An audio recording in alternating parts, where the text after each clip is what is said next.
હાલો બા, જય માતાજી. આજ તમે શેના વિશે કહેવાના છો? આજ આપણે ત્યાં હેંગવડાની ત્યાં નથી જમજીર ઘાટ, કાલ આપણે ઘાટોળની વાત કરી હતી હા. રુદ્રેશ્વરની. આજ ત્યાં જમજીરની વાત કરવાની છે. હા.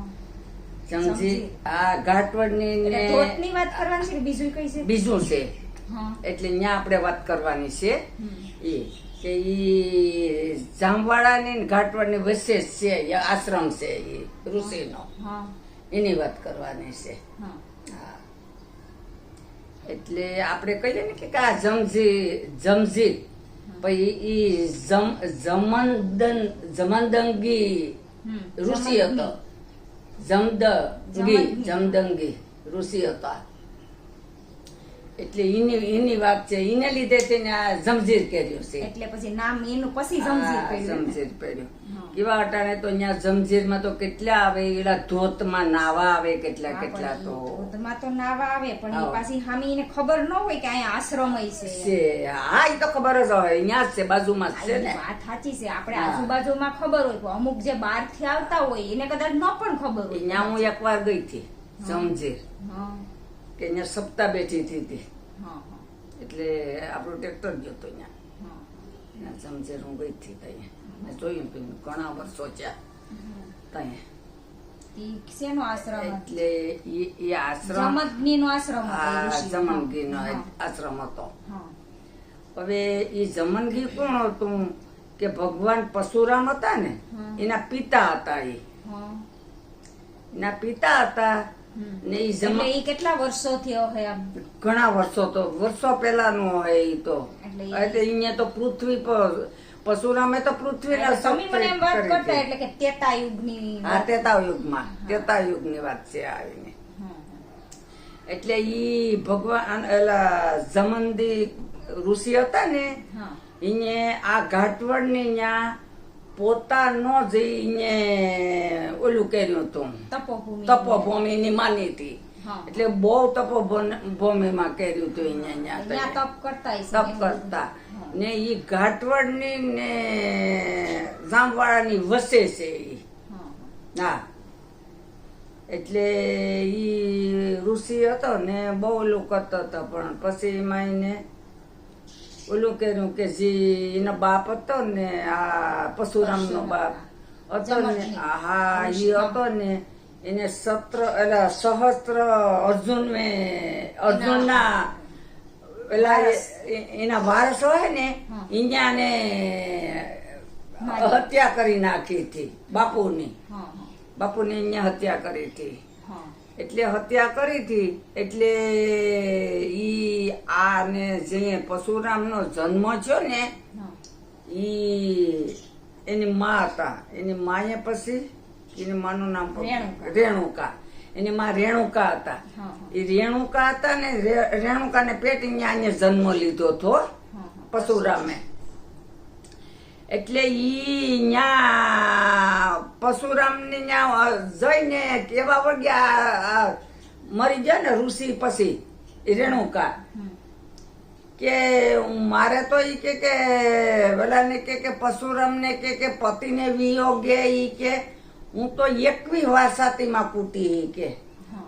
21 વાર સાતી કૂટી. સાતી કૂટાઈ કે મને તો એનો વિયોગ છે બહુ, એટલે હું તો 21 વાર તો પછી પરશુરામે કહ્યું કે માં તું સાથી કઈ કૂટવી નથી તારે ઈ કે, ને હું આજથી પ્રતિજ્ઞા લઉં કે ક્ષત્રિયોને હું એને 21 વાર એને હું નસબ પેલું કદાઈને હરણ કરી લઈ કે હરાવી કે 21 વાર ઈ કે. એની માએ 21 વાર સાતી કૂટી હતી. એટલે 21 વાર ઈ કે એને મારે હું એને ઓલું કરાય કે સહસ્ત્ર અર્જુનના વારસ ઓલું કરી હત્યા કરી હતી. હા, ઈ ક્ષત્રિય હોય. હા. એટલે ઈ ક્ષત્રિય હતી. એટલે પછી કે હું એટલું કરીશ કે તું તારે ઈ કે ઓલું કરમાં માં ઈ કે મેં આજથી પ્રતિજ્ઞા લઉં છું ઈ કે, ને ક્ષત્રિયોને પૃથ્વી માથે હું એને નક્ષત્ર કરીશ ઈ કે. એટલે પછી અહીંયા 21 વાર ઓલું કર્યું ને અહીંયા નક્ષત્ર કરી પૃથ્વી આખી. આ રસપૂત હતું, ક્ષત્રિયો હતો.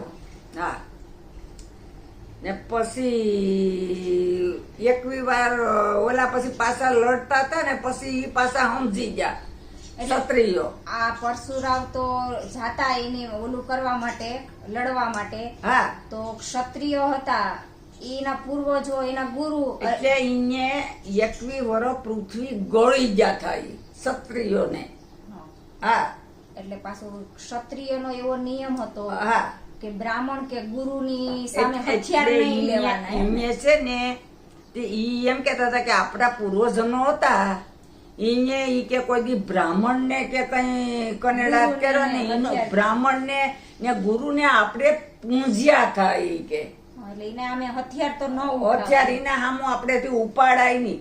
એટલે હવે એના સામે ઉગામી ને એટલે સમર્પિત, એના પોતાને સમર્પિત કરી કરી દીધું પરશુરામ ને. પછી એને મૂકી દીધા હથિયાર ને હાથ 21 વાર હથિયાર એને યઠાર ફેંક્યા. પછી પરશુરામ નો સંકલ્પ હતો એ પૂરો થઈ ગયો ને એનો. પછી હવે આવી રીતે એનું છે. પછી હવે આમાં લખેલું છે કે બની શકે કે આવી રીતના હોઈ શકે એમ.